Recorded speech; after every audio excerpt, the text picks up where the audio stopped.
Hi, welcome to Melbourne Musos. I hope you can hear me. And this is a very special person to me here, playing and doing a sound check before he goes on tonight at the Collingwood Town Hall. This is Terry Bozzio. Oh, keep going, keep going.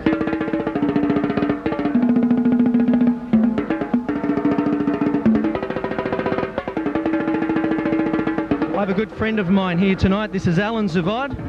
And Alan Zavod and Terry Bozzio are both Zappa veterans, and they'll be talking to each other back in the dressing room. Alan, would you like to say something for all the Melbourne Muso fans? It's great to be here. There's a great musician here. We're going to look forward to having a chat. Way to go, mate. Now, Terry, tell me, you've got, I'm just panning over, you've got a whole rack of toms here, and they have TB written on them. Yes. They are obviously meaning Terry Bozzio. Tell me all about your drum skins here. Yeah, these are a Terry Bozzio model drumhead by Attack. I was approached by Tom Shelley from Attack to design my own head, and so what this head does is it pairs the traditional Mylar sound that we've grown accustomed to since the 60s with a steel reinforced rim that helps, it's just a truer head. You can tune it better, it's got better stick response, the head is supported better so it lasts longer, and things like that. So I'm very happy with them, and we're coming out with a full line of them, coated and coated clear like a DW head, right. And clear. And tell me, what kind of tuning techniques do you do when you've got that whole row there? Well, basically I've got a specific interval system that I tune to. It's in fourths, perfect fourths, all the way up to here. And I've got the snare, a major second above, which gives me a major second and a minor third here. Then a major second here, minor third here, and another major second. Right. And the bongos actually fit in between the minor thirds. So. So basically I've got some sort of an A mixolydian scale from here. You tune your drums to A mixolydian, basically? Yeah, this is an A. That's unbelievable. So I've got great. this. This is a little sharp. Should be more of a minor. So you have various degrees of punching and violence to get your tuning just right. Well, you know, with the skin head, unfortunately, it's anyone's guess what it's going to be like with the lights and the humidity and what have you. Right. I'm going to probably ace the bongos, put them somewhere else, and get another rack of 4/8s that we're developing with DW that are called piccolo toms, and they're single-headed toms. They're only about 1.5 inches thick. And those 8 will go here, and then I'll have an octave and a third of the white notes of the piano, and I can have all the different modes I can play in, so I should be able to take requests. Do you play Temptation? I can do Happy Birthday. So it's really a tuning system. Yeah, basically. I mean, aside from getting every head even within itself, tapping around, make sure all the overtones are basically at the same pitch, then I've got my specific tuning system. It's basically perfect fourths all the way up, and then some minor thirds and major thirds for pentatonic action. Because when you play melodic drums, you know, if you have fourths and then you transpose something, you still got a quartal type melody, and once again, you know, everything becomes samey. And I have about 3 hours of ostinato-oriented music, so you run out of melodic variation pretty fast. So that's why I'm going to go to the 8s, and that's why I really enjoy having the pentatonic stuff out here, because, you know, I can deal with different intervals instead of just the fourths all the time. But you say some of these are tuned in thirds. Yes, So up how here do you change the basic notes, the bass notes, or can you change the key? I mean, it depends. I've got some things that... Give us a triad, for like, example. I see. Okay, so they become the bass notes for the triads. Right, and then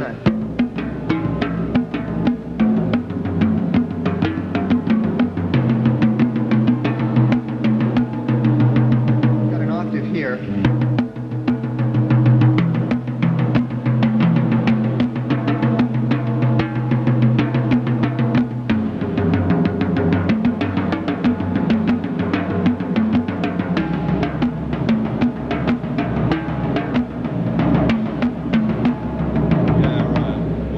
Da da da. So you get the real oriental things. Yeah. So.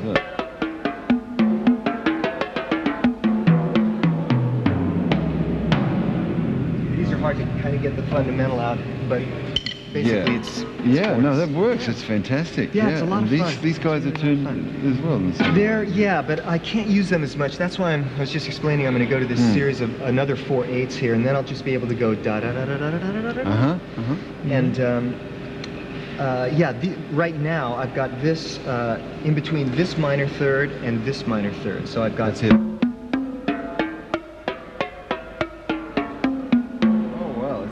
So I pure basically major got scale there. Major scale. This should be what minor. Key is that in?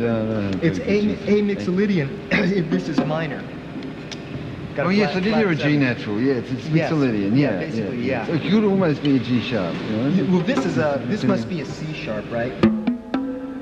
But it should be flatter. And like I said, with the lights and the humidity, there's no getting these to really stay. It's still in there though. If you can catch it with that kind of medium. Well, there we go. Yeah, that's fascinating. This is all really part of the becoming the sort of a complete drummer, so to speak. Well, they're not complete drummer in essence, but as you take it as being able to perform with drums alone, as a pianist would. Yeah, exactly. This is the key. The key word, piano. You know, a piano player can play a bass line with his left hand and play chords or melody with his right hand. So I feel I'm doing nothing more than applying musical techniques that have been applied to keyboard playing for the past 200 or 300 years to the drum set. And the drum set is a very modern instrument. It's just a baby instrument. It had its, origins around the turn of the century, and then was formalized into its, the drum set as we know it today around the 30s and the 40s. So that's like 65, 60 years old, something like that. So really you're doing melodic counterpoints as well as just rhythmic, which is, a lot of people think drums is rhythmic. Yeah, I mean, like I'm going to say later. He's a musician or he's a drummer, Right. I try and make music on the drums. I try and approach the drum set like a microcosmic orchestra. I try and deal with not only rhythm, but with melody, with harmony, with dynamics, with orchestration. Try and put it together in a package, which is the composition or the form. Do you think of fugal form sometimes in that way? That's Taking a little bit deep for me. Pretty deep. What I just did, two-part counterpoint, is about as far as I've taken it so far. I've written out all the permutations of. I deal with melodic cells. I'll say, okay, where are all the places where I can do a 2, 3, 4 note melodic cell, ascending, descending. Cell being emotive. Yeah. No, I mean just like you would look at a scale, Okay, or I have, or a 5, and I,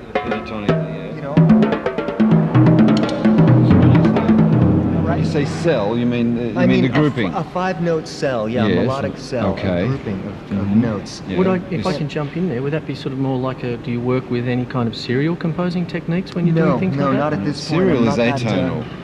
This is very tonal. But serialism could be applied in a tonal way to this concept. It's just beyond my capabilities at this point. It's just I think it's a concept where you just don't repeat the notes. You need more chromatics to go for it. You can make a row, you can make a row out of, say, 7 notes, and then repeat always the shape of that notes. And because my intervals vary, the intervallic structure of it isn't going to be the same.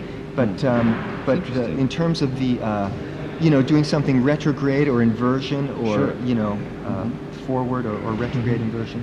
All those things could apply, and I mean those are things that I've mentioned in clinics and things like that. But it's just beyond my capabilities right now.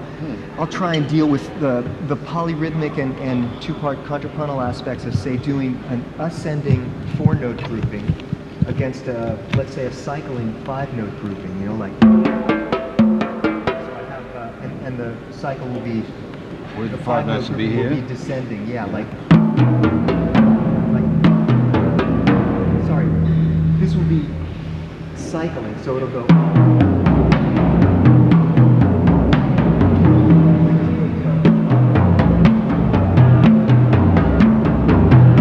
kinds of exercises. And when you cycle a 4-note grouping, it becomes 3. So then you've got sort of 3 against 4. So I could go.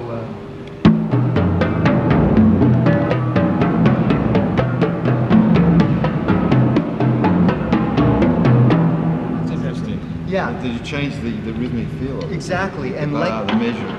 Right. The division. And by as we all comparing it to know, a 5 rhythm against a 4. Yes, exactly. It develops in a 3 feel on this side. Well, depending on which one you emphasize it, or where you're, if you delineate the time via an ostinato, say with your feet, then, this could be seen in different ways. And then, of course, the permutations become exponentially expanded when when you deal with the amount of notes per beat. Like I could do, like, right? And then keep single notes on this. Like, sorry. Let's see.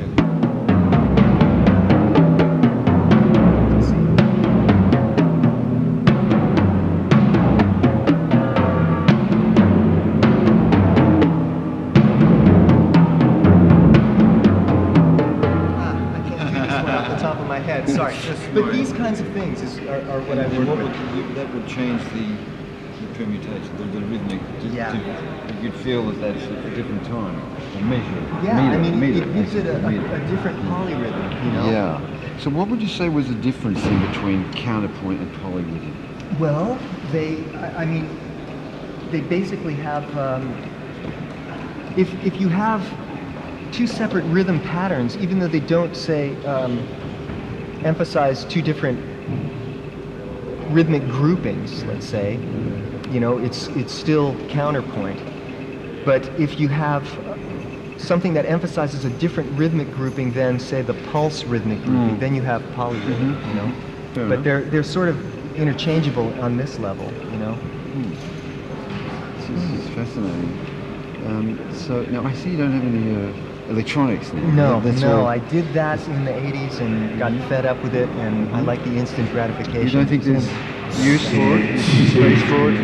Yeah, I'm sure there is. I just don't have an affinity for it anymore, having burnt out on it. I'll leave that to someone else. I think it could be an incredible art form, and computer music and electronic music is a completely different art form. I've decided to just focus on the drum set acoustically, and those are the limitations I've set for myself. Yeah. At this point. Well, I had you to blame for the black page. I suffered with it in '84. This is my big chance to get him back. I had to learn that shit, and I had to memorize it, and I hated you. Loved you and hated you. No, that's great. We loved you. And Frank used to take me back to this. We used to watch these videos of you when you were a kid doing this, singing and stuff. And he loved you. Yeah, he was a real master. I was very lucky to have gotten to play with him. Yeah, well, it was a great gig. I mean, it's just every style imaginable in it. Yeah. And total freedom. I think after I got away from Frank, I never feared anything again. My first gig was a movie. I had the symphony orchestra and big bands, and I'd never done a movie. I didn't care. I was ready for anything after Frank, man. That's right. Yeah. It's great. It's true. It's the University of Zappa, Jung talks about us having a fourfold, Who's that? Carl Jung, the psychologist. Oh, Jung. Yeah, he talks about man having, an intellectual nature, an emotional nature, physical nature, and a intuitive nature. And these are the 4 doors to the soul, Psyche means soul in Greek. So basically, any one of these things might color your attitude at any given point. And I strive for a balance between all those things, but emotionally or mentally, what I do at a certain point may not have anything to do with it. The way I feel or the way I think about something, really can change in time. And of course. And this is the thing about that. I'm thinking, I'm feeling, I'm sensing and intuiting certain things in order to do a performance, but then you take a back seat, and when you're sitting in your living room, and the adrenaline isn't flowing and you're not focusing that same way, the music takes on a completely different effect, and so therefore it's really stupid to judge anything you do, It's and on the intuitive level, he talks about intuition being something that ties us back to remote origins and ultimate outcomings, and this is where things that you do have a place that you might only realize at some point in the future. Why you did this on a certain night, why this happened, which was so uncomfortable for you at the time, was something for that was going to ultimately bring you to the place where you are at some point in the future. So some stepping stone in your. You're saying then the outcome is definitely always related to the origin. Yeah, it's all happening now, and it's all right. Yeah. God, you This remind is me it, of Frank. and this is good. How did Frank influence you? Oh man, so many ways. I mean, God, he was, look at the man. I mean, any one of the 5 things, that he was a master of would have been enough to support a major career. He was an true. That's true. An incredible that is true. band leader. Okay, He was an incredible engineer. guitarist. Yeah, an innovative engineer. Yeah. He was a composer of classical music. He was a rock star.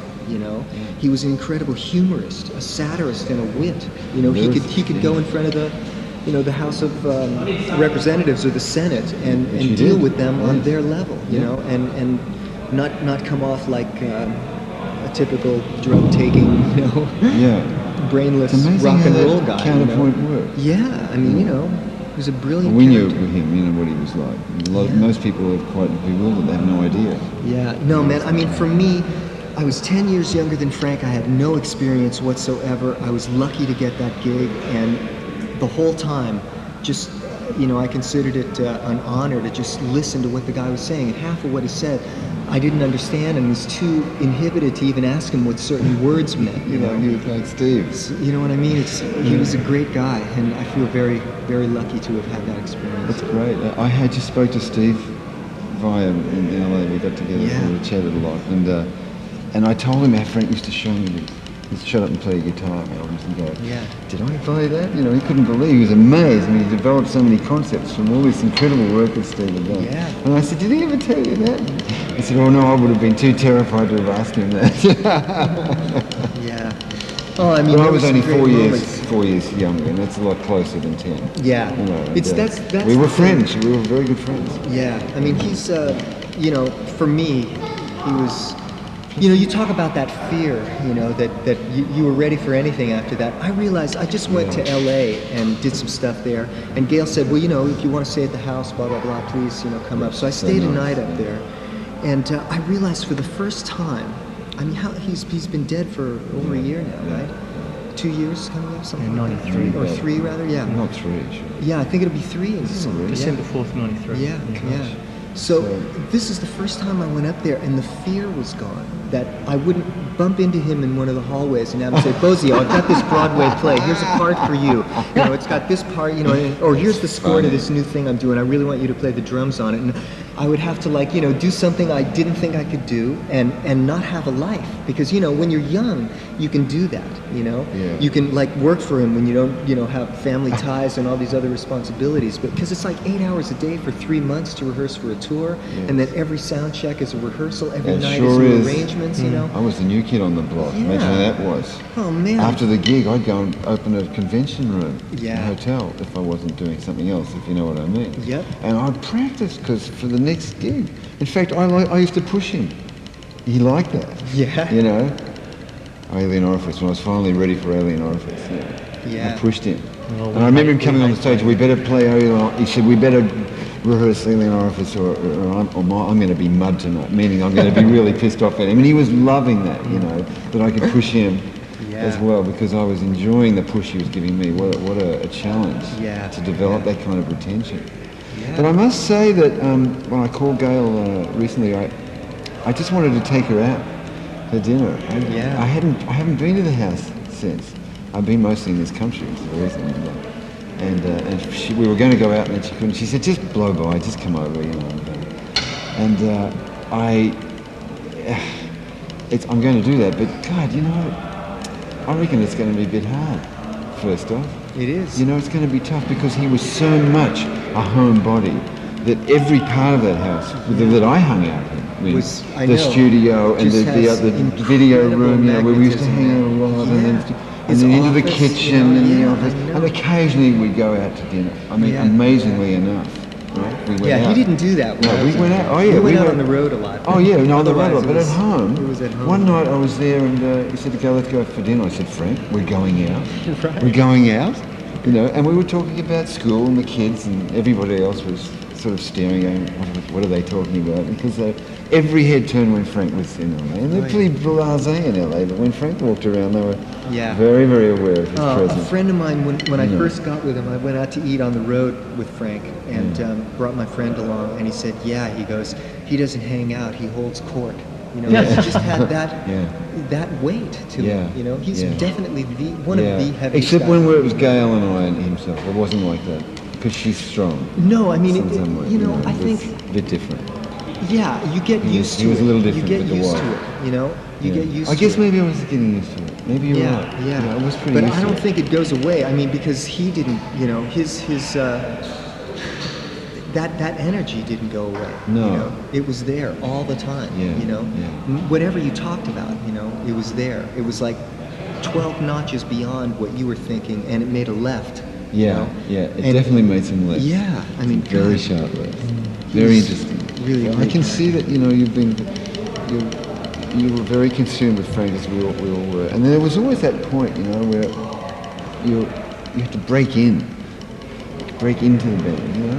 I mean, God, I got the gig the same night, and George Duke got the gig the same night, and Steve and yourself. And as good as I thought I was, there was still that thing I had to get through to get used to that way of doing things with Frank and being able to play really the way to fit in with the concept. And he knew that, though. He was expecting it, you know, because halfway through one tour he just said, "No, come on, now you're acclimatized now. You know, Yeah. there's no excuse You're a anymore." vet. Yeah, that's it. You're a vet, and he understood that he goes through that with everybody, and that's an enormous breakthrough, a challenge for musicians, because it seems like everyone that I speak to has gone through that with him. Yeah. You know, and I thought George Duke could do anything blindfolded, but he went through it too. Sure, You know, that was yeah. great. Absolutely. George, he's brilliant. Yeah, Huh? but then there's those moments when Zappa would compliment you, and you just feel like, oh man. And I've like listed some of these things so I can take it with me, and when I feel blue, you know, read these little things in my life that have it's been lovely. like peak experiences. I know Yeah. which one you're talking about too. It's the one where he called a drum solo A piece of music. a piece That of was music. one of them for sure. Yeah. Yeah. Do you know that, Alan? That Did you one? ask for more money right away? Frank, that's great, Frank. Beautiful. Keep talking. Just finished doing a drum solo. You were talking about, I know this, you were talking about Stravinsky and Yeah. different things, and you walked 20th up century classical music. and you finished a solo and everyone was doing the normal thing, and he went up and said that wasn't just a drum solo, that was a piece of That's music. nice. How did you feel when he said that on stage? Proud as punch. Yeah. That's wonderful. Yeah, I mean, it doesn't really sink in. You know, it's the kind of thing at 45, I'm writing this down and going, you know, don't forget that, you know, when you're nice. feeling like, you know, Well, you like know- you're worthless. you know? Yeah. You know, when someone asks you some advice as to, well, should I lay out here or do this then, you go, no problem, you handle it, and you go, or you even suggest it. The night I rehearsed with Frank, that first night, he said, well, how is it? Should I lay out there? Because I was doing my piano solo. I mean, is it okay if I play? Are you comfortable with that? Or should I lay out there? And I thought, normally I could handle this situation. I didn't know what to say. Yeah. I said, oh, no, it's okay. I said, oh, I'm pretty strong. I'll go, yeah, maybe you better. Or lay out. Or Yeah, yeah. I sort of had to really think about it for a minute. He really affected me. Yeah. That I was a little bit stuck for words, which is a rarity.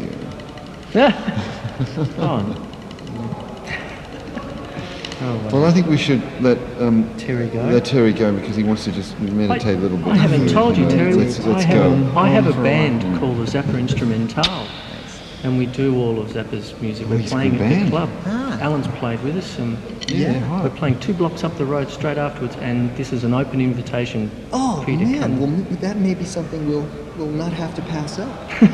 Well, are you playing late? Yeah, we're starting straight after this. I'm staying here, Uh-huh. and then I'll shoot through, and I have to do the final bits of the PA. And What all time that will you stuff. finish? And we'll be going through to 1 in the morning. Oh, cool. One So sharp. maybe we can grab a meal and then come by and catch the end. Oh, sure. Yeah. Would you? Yeah, I mean, sure. I've got everything lined up there. We do Alien Orifice. We do Black Page. Oh, you know, God. it's Can't a remember that. Excellent. it's a you remember dedication that? to. The Black Page? No, Eleanor? No, I I don't. don't remember. It's somewhere in there, but I don't remember the two. I never you memorized still play the the Black Black Page? Page. No, Maybe I I've haven't. forgotten I was it. thinking about getting it They together, asked but I me- never. They asked me to play with them recently, or a few months ago. I said, none of that stuff really, because it's King Kong, that'll do, I can read that. I just said, I sight read it. Never wanted him actually to do played it. Rapunzel. Let's do King Kong, that's fine, we'll do that. And of course we went crazy, we had a great time. But Yeah. to do the other stuff, it's I can't remember. Yeah. I hope I do it justice. Well, come on then. We better go Just and have let fun. him go. Yeah. Terry, thank you very much for letting us into your Thank you. world. It's a pleasure. It's Great absolutely to see you. I've been a pleasure in the last few months. I've met Steve and you, and that's a double whammy. What can I say? That's great. Thanks. I Yeah. scolded him for using a drum machine. How can you do, Terry? You do that? Besides, you sound like me playing drums. Everything comes in just at the right time. Yeah. Funny. Okay, guys. See you in a Thank you bit. so much.